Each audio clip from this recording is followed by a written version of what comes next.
Bonjour à tous et bienvenue dans cette nouvelle vidéo. Aujourd'hui, comme vous avez pu le voir dans le titre, on est au jardin. Et la mission du jour, déjà, ça va être de ne pas prendre la pluie. Ça va être la première chose.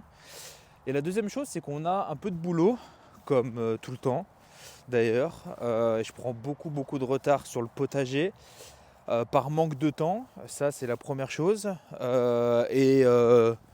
Le temps ces derniers jours fait que c'était beaucoup de pluie. Donc là, on va essayer de ne pas se prendre une radée. Et la mission aujourd'hui, ça va être de planter des arbres fruitiers, mais pas n'importe lesquels. Je vous explique tout ça. Et on va pas traîner parce que s'il se met à pleuvoir, c'est la cata. Allez go, c'est parti. Donc la plupart des arbres que je vais vous présenter, comme d'habitude, viennent de la bonne graine, comme 90% de ce que je mets au jardin, que ce soit en termes de semences, j'ai aussi les framboisiers à mettre, et là les petits arbustes fruitiers. 80% vient de chez la bonne graine. Donc je vous montre ce que j'ai reçu ces derniers jours. Vous noterez le superbe emballage. Hop, ça arrive bien protégé. Donc nous avons ça fait longtemps que je voulais en mettre, je suis vraiment content. Le baie de mai. Pour ceux qui ne connaissent pas, la baie de mai, ça fait des petits fruits semblables à une myrtille. Et donc voilà mes deux petits arbustes. Est-ce qu'on considère ça comme un arbre ou un arbuste? Un arbre? C'est un arbre fruitier. En tout cas, la baie de mai. Génial, ça fait super longtemps que je voulais en mettre au jardin.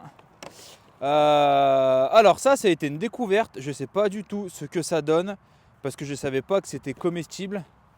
Mais c'est un fuchsia comestible. Pour moi, la fuchsia, c'était simplement une fleur. Donc là, la fuchsia régale. C'est une plante comestible, un fruit comestible. Je ne savais pas que le fuchsia faisait des fruits. On en apprend tous les jours. Et ensuite, qu'est-ce qu'on a? On a deux ragouminiers. Voilà, des ragouminiers également. Donc l'idée vraiment, c'est de pouvoir tester encore une fois des arbres fruitiers rares, en tout cas peu communs. Qu'est-ce qu'on a d'autre? Est-ce que vous reconnaissez ça? Le Feijoa. Donc il en faut deux. Pas question de mâle ou de femelle, c'est qu'il faut deux variétés en tout cas pour qu'ils soient pollinisés. Donc ici on a deux Feijoa, un beau kiwai. Alors par contre, je me suis fait avoir. Je pensais prendre un hybride, mais je me suis rendu compte que c'était un kiwai femelle. Donc il faut que je me procure un kiwai mâle.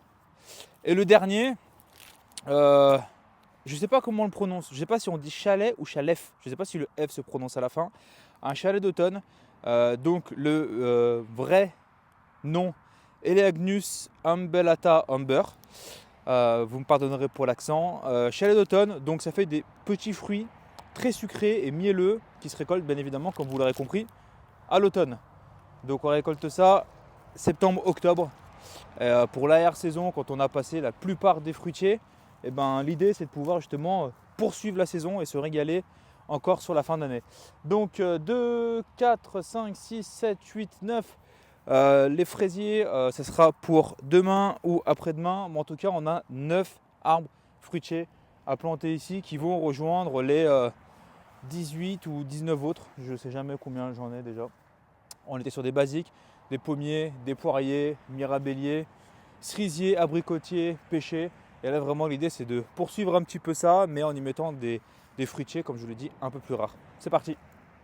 Et donc là-dedans, en plus de la terre végétale, on a du compost. Donc on a du copeau, on a de la tonte de pelouse, pas mal de déchets verts. Là, on voit qu'on a de la taille de petits arbustes, etc. Donc c'est pas totalement décomposé. Ça va continuer justement de se décomposer dans le sol. Et l'idée, c'est que je vais faire un trou pour pouvoir mettre mon arbre fruitier. Et je vais y mettre cette fameuse terre végétale qui est enrichie, qui va pouvoir apporter des nutriments directement à la plante, donc à l'arbre. Et comme la terre est bien plus meuble que je pense la terre que j'ai là actuellement, ça va permettre d'avoir un enracinement beaucoup plus facile à l'arbre. Donc c'est parti, parce que j'en ai quelques-uns à planter.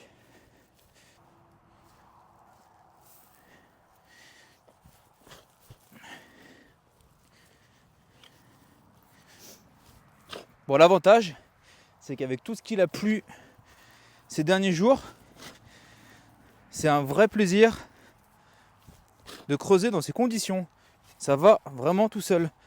On va peut-être pouvoir sortir ça d'une seule motte. Et comme je vais remplacer cette terre par la bonne terre végétale que je vous ai montré juste avant,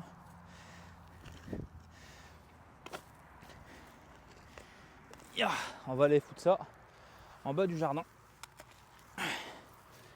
Bon, ma terre elle est pas dégueuse, mais j'ai un peu de cailloux, mine de rien.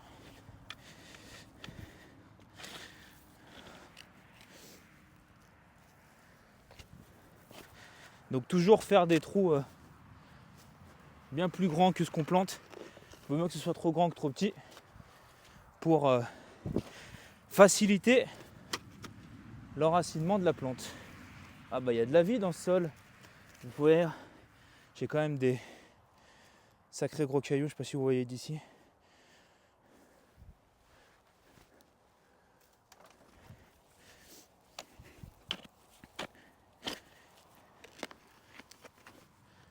Hop.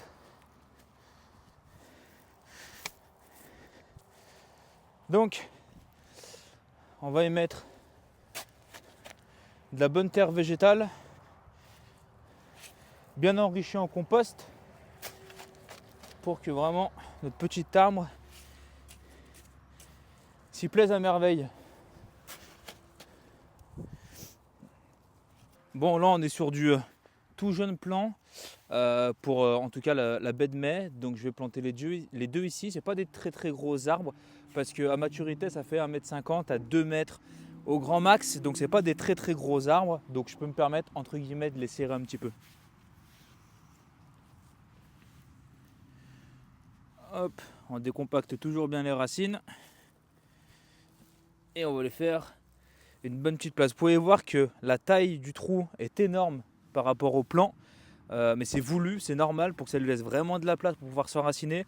Je vais même d'ailleurs rajouter un petit peu de terre parce que là on est quand même très profond. Je vais remettre une pelle ou deux et au moins ça va vraiment lui laisser de la place pour s'enraciner, surtout avec la terre végétale que je viens de mettre qui n'est pas du tout compacte comme le sol que j'avais avant. Hop, un petit copain, on va le mettre dedans. Donc ça va vraiment être top pour l'enracinement du plant.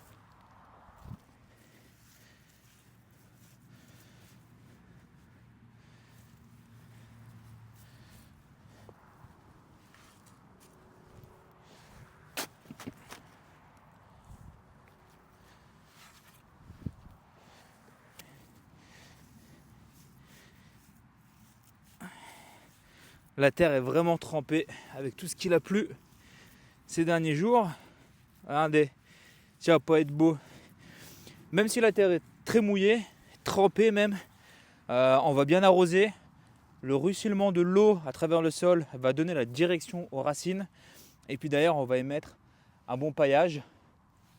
Et on sera bon pour le premier. Il en reste 9. C'est parti.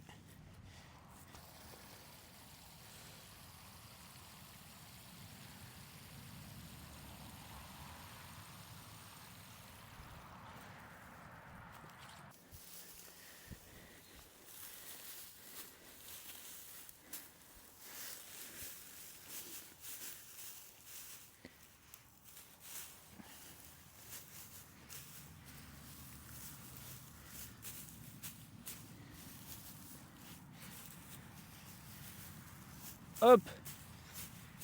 Il vaut mieux trop que pas assez. Ça aussi. Allez, suivant.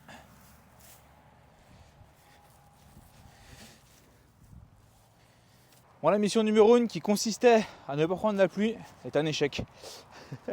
Mais j'ai pu planter mes 9 arbres fruitiers. Et ça, je suis super content, je vous montre. Mon fuchsia, bon, j'ai paillé, là j'avais un nectarinier, je l'ai paillé en même temps pendant que j'y étais. Baie de mai, j'ai mis mes 2 fées de Joya là-bas. J'ai mis mon chalet d'automne, mes ragouminiers. Et j'ai planté le long là-bas pour que ça monte sur la pergola. Le kiwai. Donc mes 9 arbres fruitiers sont plantés. Je dirais pas que c'est le dernier moment pour planter les arbres fruitiers, mais presque. Parce qu'on est sur la fin d'hiver et en cette période, l'arbre fruitier n'est pas en floraison, ne produit pas de fleurs et de fruits encore. Il passe tout son temps et son énergie surtout pour s'enraciner et bien se développer dans le sol. Donc c'est pour ça qu'on privilégie l'automne et l'hiver pour planter ces arbres fruitiers. En tout cas, c'est mon conseil. Je ne dis pas que c'est forcément le meilleur encore une fois, mais c'est mon conseil. Donc bien trempé, mais les 9 arbres fruitiers sont plantés. Et puis après, il y a encore beaucoup de choses à faire. Je vous ai déjà dit un petit peu tous les projets que j'avais sur ce jardin. Mais je vous laisse là pour aujourd'hui. Et dis donc, c'est que ça commence à faire des petits bourgeons et je dirais pas qu'il est presque en fleurs, mais quand même, abricotier ça. Donc voilà, je vous laisse. Merci d'avoir pris le temps de regarder cette vidéo et je vous dis à la prochaine.